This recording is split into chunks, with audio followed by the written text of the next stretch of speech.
आपको फॉर्मेट दे रहा हूँ बैंक रिकंसिलिएशन स्टेटमेंट।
सबसे पहले हम लिखेंगे balance as per cash book. Balance as per cash book में हम कुछ चीजें ऐड करेंगे और कुछ चीजें माइनस करेंगे। प्लस क्या करेंगे, जैसे check issued but not presented. Check issued but not presented, जैसे मैं आपको एग्जांपल देता हूँ। ये मेरी कैश बुक है, ये मेरी पासबुक है। जब मैं किसी को चेक इशू करता हूँ तो मैं अपने यहाँ माइनस कर लेता हूँ, लेकिन पासबुक ने अभी तक कुछ नहीं किया, क्योंकि जिसको चेक दिया था उसने ले जाकर बैंक में प्रेजेंट ही नहीं किया। मेरी कैश बुक में माइनस हो चुका है, पासबुक में माइनस नहीं हुआ, तो मैं क्या करूंगा, कैश बुक में वापस प्लस करूंगा। Because what I can do is in the cash book right now, because I have a balance of cash book, तो मैं प्लस कर दूंगा। आप मेरी बात समझे कि नहीं? कैश बुक माइनस करेंगे, अगर कैश बुक में माइनस हुआ है चेक इशूड, तो वापस उसको प्लस करेंगे। ठीक है, इसी तरह cheque deposited but not clear. Cheque deposit कर लिया, अब बेटा जब मैं चेक डिपॉजिट करता हूं तो मैं अपने यहाँ प्लस कर लेता हूँ। फॉर एग्जांपल लक्ष्य कुमार ने मुझे चेक दिया और मैंने अपने यहाँ प्लस कर लिया। बैंक ने कुछ किया ही नहीं अभी, बैंक हैज डन नथिंग, तो मैं अपने वहां पर क्या करूंगा, वापस माइनस करूंगा। ठीक है, तो ये माइनस होगा, बट ये ध्यान रखना। अच्छा चलो मैं अभी इसके बारे में बात करता हूं। देन बैंक ने मुझे कोई इंटरेस्ट दिया और मैंने अपने यहाँ रिकॉर्ड नहीं किया, तो प्लस होगा, क्योंकि बैंक ने अगर प्लस कर दिया और मैंने नहीं किया तो मैं क्या करूंगा, प्लस करूंगा। बैंक ने मुझसे अगर चार्जेस लिए हैं और मैंने माइनस नहीं किए हुए, तो मैं यहाँ पर माइनस कर लूंगा, क्योंकि बैंक माइनस कर चुका है। Then direct deposit by a customer. एक कस्टमर ने डायरेक्ट डिपॉजिट किया मेरे अकाउंट में, कस्टमर ने डायरेक्ट डिपॉजिट किया तो बैंक ने ऐड कर लिया, क्योंकि वो बैंक जाकर जमा करके आया, और मैंने किया नहीं तो मैं भी प्लस कर लूंगा। Direct payment by bank. Bank ने मेरे बिहाफ पर मेरा बिजली का बिल, कोई ये बिल वो बिल पे किया और बैंक ने माइनस कर लिया है, और मैंने नहीं किया तो मैं भी माइनस कर।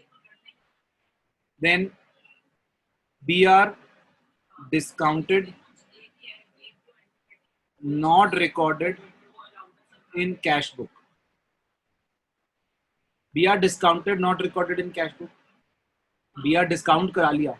बी आर जब डिस्काउंट कराते हैं तो बैंक ने प्लस कर लिया, हमने प्लस नहीं किया तो हम भी प्लस कर लेंगे। B R discounted and dishonour. B R discount हुआ और डिसऑनर हो गया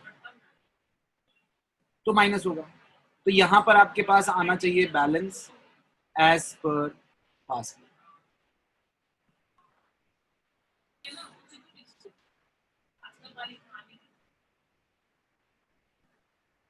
फॉर एग्जाम्पल मैं कहता हूं चेक इशूड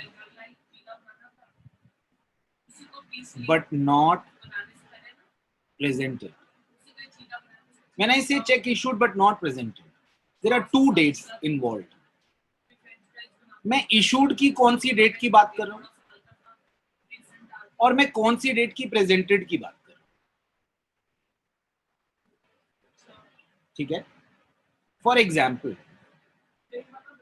मैं BRS की मेरी डेट है, BRS डेट इज 31 मार्च 2020,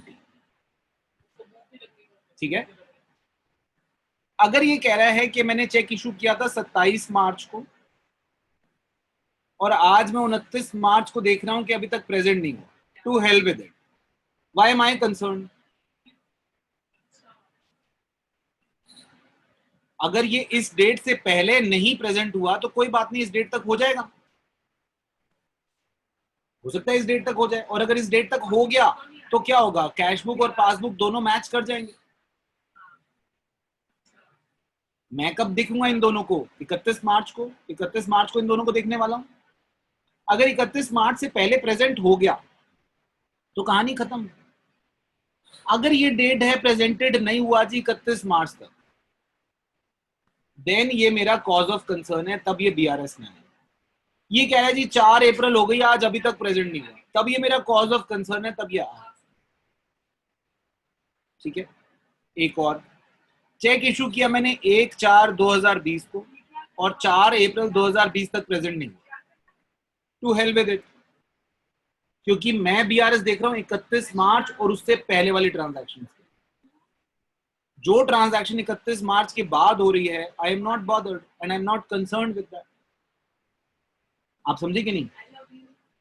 जो ट्रांजैक्शन 31 मार्च से पहले हुई और 31 मार्च तक वो पूरी नहीं हुई, दोनों में, दोनों कौन बोल रहा हूं, व्हेन आई से दोनों, it refers to cash book and passbook.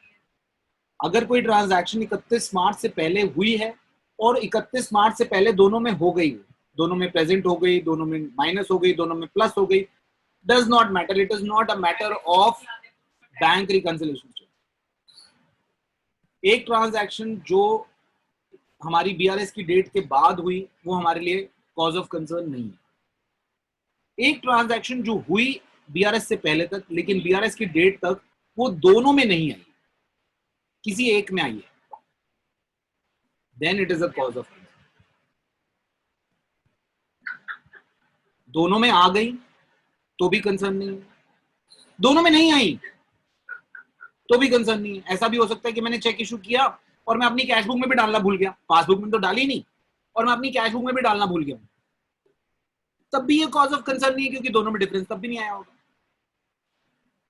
Cause of concern कब होगा, जब डेट से पहले एक में आ गई और एक में नहीं। अब वो एक कोई भी हो सकता है, वो कैश बुक भी हो सकती है, पासबुक भी हो सकती है। तो एक में आ गई और एक में नहीं आई, then it is a cause of concern. दोनों में आ गई, कॉज ऑफ कंसर्न नहीं है। दोनों में नहीं आई, कॉज ऑफ कंसर्न नहीं है। दोनों डेट से पहले हो गई तो कॉज ऑफ कंसर्न नहीं है, दोनों डेट के बाद हो गई तो कॉज ऑफ कंसर्न नहीं है। एक डेट से पहले हुई, एक डेट के बाद हुई, दिस इज अ प्रॉब्लम। एक इवेंट डेट से पहले हो गया, एक इवेंट डेट के बाद हो गया। ये मोटी मोटी मेरी जितनी भी बातें हैं उसका एक निचोड़ ये याद रखेंगे। ये जैसे दो इवेंट हैं, एक इवेंट होता है cheque deposited but not clear, deposited date से पहले है, क्लियर्ड डेट के बाद, कॉज ऑफ कंसर्न, फॉर्मेट के हिसाब से चलेगा।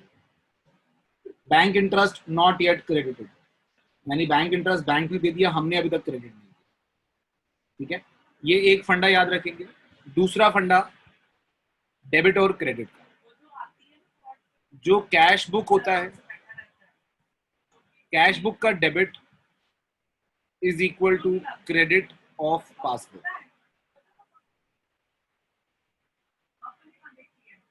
कैश बुक का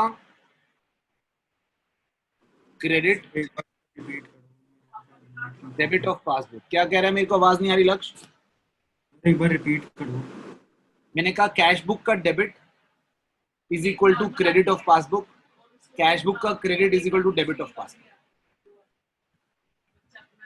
हमारा डेबिट करना प्लस होता है, ऐसे भी याद रखेंगे, डेबिट क्रेडिट, हमारा डेबिट प्लस होता है और क्रेडिट माइनस, इसका डेबिट माइनस होता है और क्रेडिट प्लस, उल्टा। अगर पासबुक हमें किसी चीज का क्रेडिट दे रही है तो यानी वो हमारे अकाउंट में प्लस कर रही है.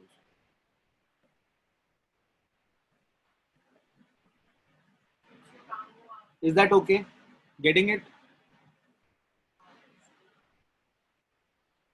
इन फंडों के बाद मुझे लगता है एक क्वेश्चन हम कर पाएंगे.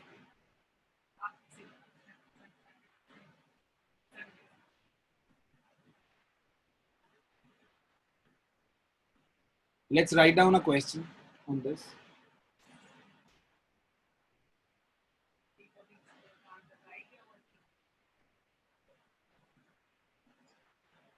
XYZ provides you the following information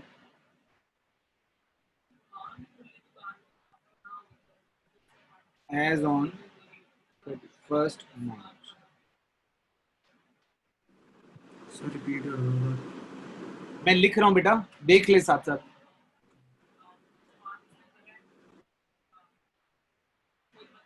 Check deposited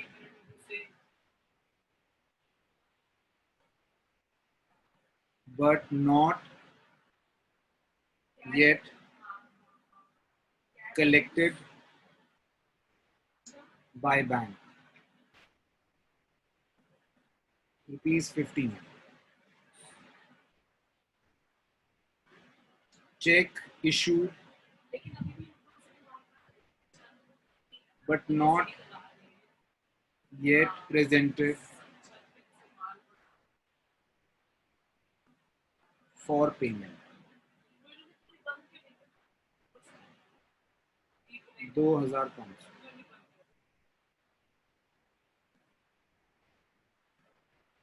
Bank charges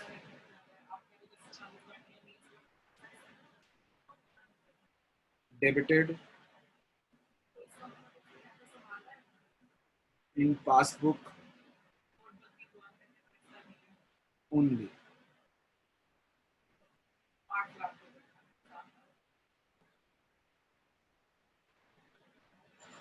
$200. Interest allowed in passbook only.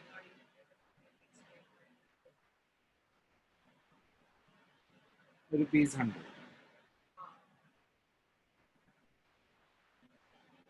Insurance premium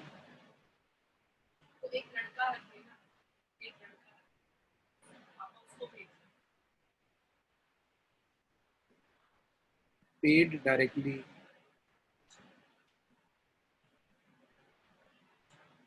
by bank under standing advice. ₹5.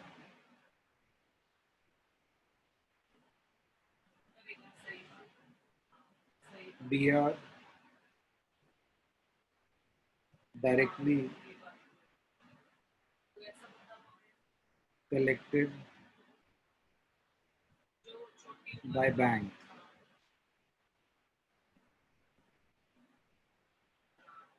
$2,000. A wrong debit given by bank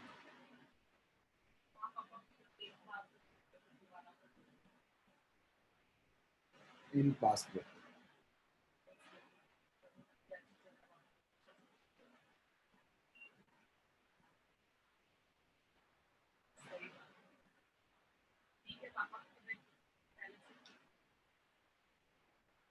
A wrong credit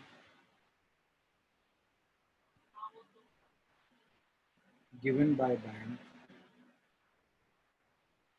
in passbook.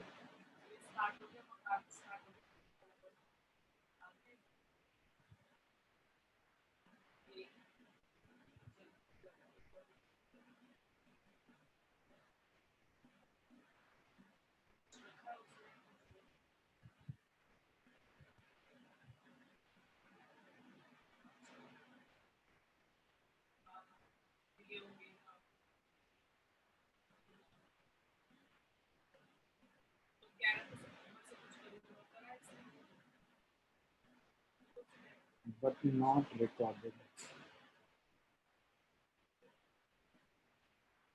in cash flow.